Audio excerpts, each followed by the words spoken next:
오늘은 성령 강림절 후 22번째 주일입니다. 다 같이 경건한 마음으로 하나님께 예배드리겠습니다. 그러므로 염려하여 이르기를 무엇을 먹을까 무엇을 마실까 무엇을 입을까 하지 말라. 이는 다 이방인들이 구하는 것이라. 너희 하늘 아버지께서 이 모든 것이 너희에게 있어야 할 줄을 아시느니라. 그런즉 너희는 먼저 그의 나라와 그의 의를 구하라. 그리하면 이 모든 것을 너희에게 더하시리라. 우리 하나님의 은혜와 평강이 성도님들의 가정에 충만하시기를 바랍니다. 지난주에 하나님 나라를 확장하는 방법에 대해서 말씀드렸습니다. 하나님 나라를 확장하는 가장 좋은 방법은 권력을 잡는 겁니다. 그리고 그 권력을 선하게 사용하는 겁니다. 한 나라의 대통령이 돼서 나라를 잘 이끈다면 그것보다도 더 효과적으로 하나님 나라를 확장하는 방법이 없을 것입니다. 그러나 그것은 누구나 할 수 있는 일은 아니거든요.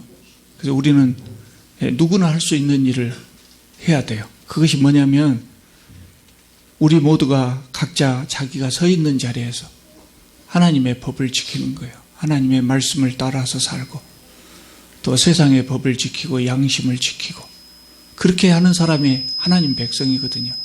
그래서 내가 먼저 하나님의 백성이 되고 다른 사람들을 또 하나님의 백성으로 만들고 그렇게 하는 겁니다. 그것이 가장 좋은 방법이죠.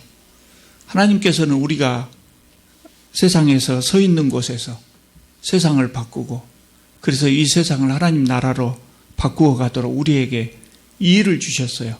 일을. 그것이 무엇입니까? 그것을 우리는 직업이라고 이야기합니다. 하나님께서는 우리에게 교회를 섬기라고 직분을 주셨죠. 마찬가지로 이 땅 위에 하나님 나라를 확장해 나가도록 우리에게 직업을 주셨거든요.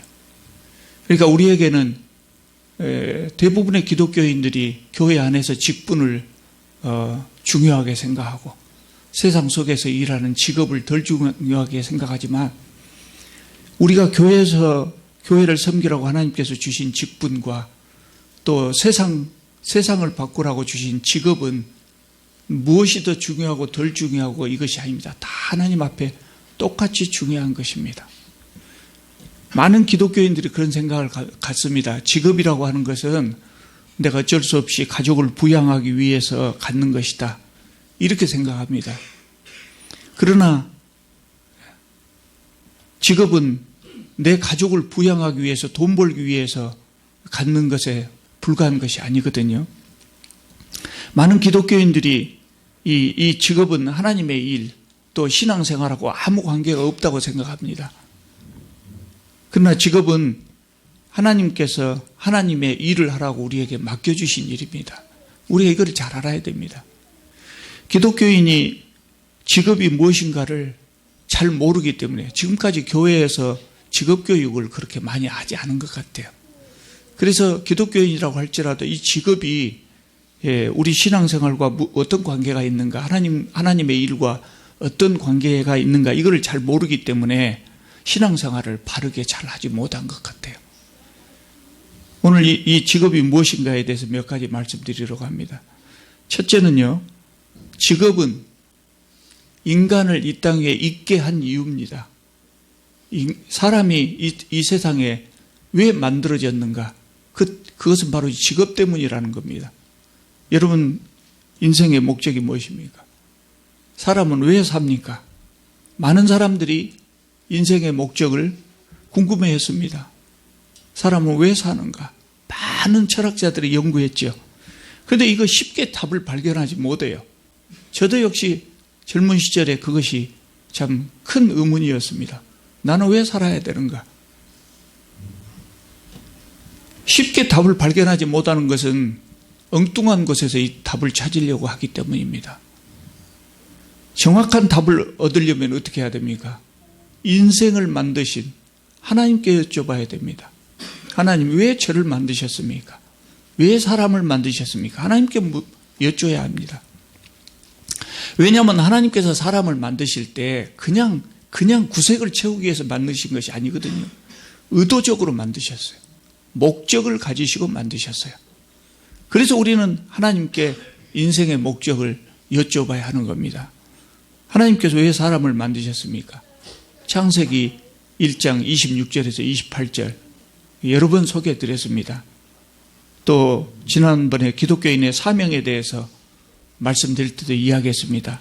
창세기 1장 26절에서 28절을 보면 하나님께서 우주 만물을 창조하시고 그것을 다스리게 하기 위하여 사람을 만드셨다고 했습니다. 그러니까 우주 만물을 다스리는 것, 그것이 바로 하나님께서 우리에게 맡기신 일입니다. 그것이 바로 인생을 창조하신 하나님의 목적이었습니다. 그리고 그것을 우리는 직업이라고 부릅니다. 여러분, 세상이 복잡하게 변하면서 직업의 종류도 엄청나게 많은 종류가 생겼습니다. 그리고 사람들은 타락한 이후에 대부분의 사람들이 개인적인 욕심을 채우기 위해서 이 직업을 사용합니다. 그러나 원래는 그렇지 않았어요. 원래 사람은 하나님의 섭리 사역을 돕기 위해서 만들어진 존재였어요.